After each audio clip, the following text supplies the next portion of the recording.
हरे कृष्णा राधे राधे। दोस्तों, आप सभी का मेरे इस यूट्यूब चैनल में हार्दिक स्वागत है। आप सभी को विजय एकादशी व्रत की हार्दिक शुभकामनाएं। इस साल विजय एकादशी व्रत 6 और 7 मार्च को रखा जा रहा है। आज की इस वीडियो में मैं आपको विजय एकादशी व्रत कथा का रसपान कराने जा रही हूँ। तो चलिए वीडियो शुरू करते हैं। एक बार धर्मराज युधिष्ठिर जी बोले, हे कृष्ण भगवान, आपने माघ मास के शुक्ल पक्ष की जया एकादशी का अत्यंत ही सुंदर वर्णन हमें समझाया।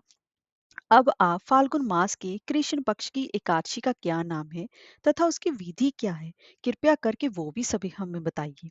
तब श्री भगवान बोले, हे राजन, फाल्गुन मास की कृष्ण पक्ष की एकादशी का नाम विजय एकादशी है। इसके व्रत के प्रभाव से मनुष्य को विजय प्राप्त होती है। यह सब व्रतों में से उत्तम व्रत है। इस विजय एकादशी के महात्म से श्रवण व पाठन करने से समस्त पाप नाश को प्राप्त होते हैं।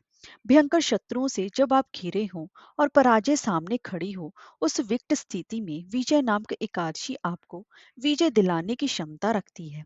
एक समय देवर्षि नारद जी ने जगत पिता ब्रह्मा जी से कहा, महाराज, आप मुझसे फाल्गुन मास की कृष्ण पक्ष की एकादशी का विधान कहिए।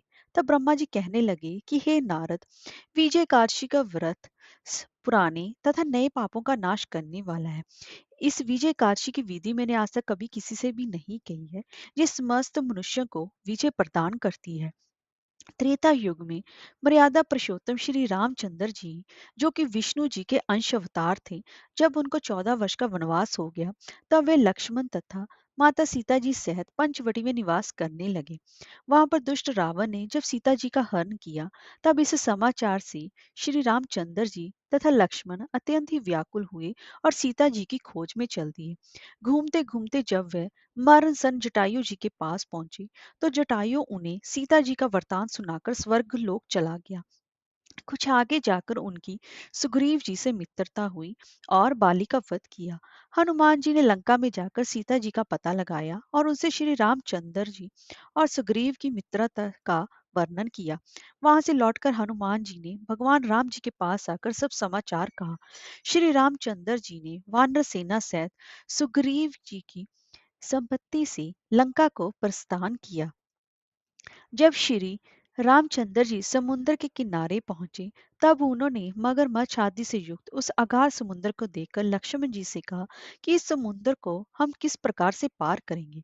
तब श्री लक्ष्मण जी ने कहा, हे पुराण पुरुषोत्तम, आप आदि पुरुष हैं, सब कुछ जानते हैं। यहाँ से आधा योजन दूर पर कुमारी द्वीप में वकदहल्ला बे नाम के एक मुनि रहते हैं।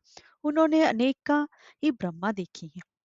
आप उनसे के पास जाकर इसका उपाय पूछिए। लक्ष्मण जी के इस प्रकार के वचन सुनकर श्री रामचंद्र जी वकदालभ्य ऋषि के पास गए और उनको प्रणाम करके बैठ गए।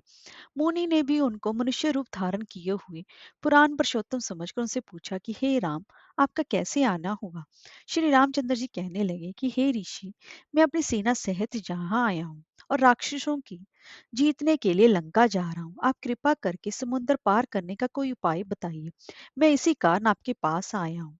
वकदालभ्य ऋषि बोले कि हे राम, फाल्गुन मास के कृष्ण पक्ष की एकादशी का उत्तम व्रत करने से निश्चय ही आपकी विजय होगी। साथ ही आप समुद्र भी अवश्य पार कर लेंगे। इस व्रत की विधि ये है कि दशमी के दिन स्वर्ण, चांदी, तांबा या मिट्टी का एक घड़ा बनाना चाहिए। उस घड़े को जल से भरकर तथा 5 पल्लव रखकर वेदिका स्थापित करनी चाहिए। उस घड़े के नीचे सतनाजा और उसके ऊपर जौ रखनी चाहिए और उस पर श्री नारायण भगवान जी की स्वर्ण की मूर्ति को स्थापित करना चाहिए। एकादशी के दिन स्नान आदि से निवृत्त होकर धूप, दीप, नवेद, नारियल आदि से भगवान की पूजा अर्चना करनी चाहिए। तत्पश्चात घड़े के सामने बैठकर अपना पूरा दिन व्यतीत करना चाहिए और रात्रि को भी उसी प्रकार बैठकर जागरण करना चाहिए। द्वादशी के दिन नित्य नियम से निर्वृत्त होकर उस घड़े को ब्राह्मण को दे देना चाहिए। हे राम, यदि तुम भी इस व्रत को सेनापतियों के साथ करोगे तो तुम्हारी विजय अवश्य ही होगी। श्री रामचंद्र जी ने ऋषि जी के कथन अनुसार इस व्रत को किया और इसके प्रभाव से दैत्यों पर विजय पाई। अंत, हे राजन, जो कोई भी मनुष्य विधि पूर्वक इस व्रत को करेगा, दोनों लोकों में इसकी विजय अवश्य होगी। श्री ब्रह्मा जी ने नारद जी से कहा था कि हे पुत्र, जो कोई भी इस व्रत के महात्म को पढ़ता या सुनता है, उसको वाजपेयी यज्ञ के फल की प्राप्ति अवश्य ही होती है। हरे कृष्णा, राधे राधे।